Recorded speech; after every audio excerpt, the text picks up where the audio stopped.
Sa iba pang balita, inaresto ng mga otoridad ang 6 na sospek sa pagdukot sa isang Chinese national sa Panglao, Bohol. Mga bawang Chinese national at Pinoy lang din ang sangkot sa krimen. Alamin ang detalye sa report ni Joshua Crisostomo.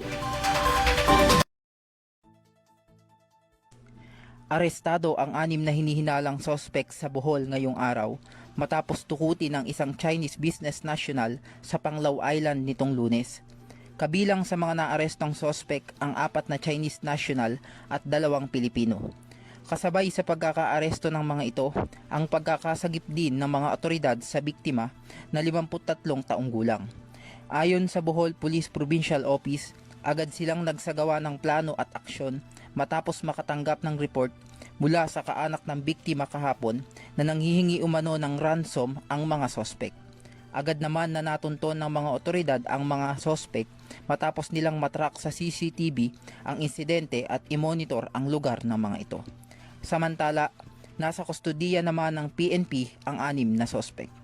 Para sa EuroTV News, Joshua Crisostomo, sumasaludo sa bawat Pilipino.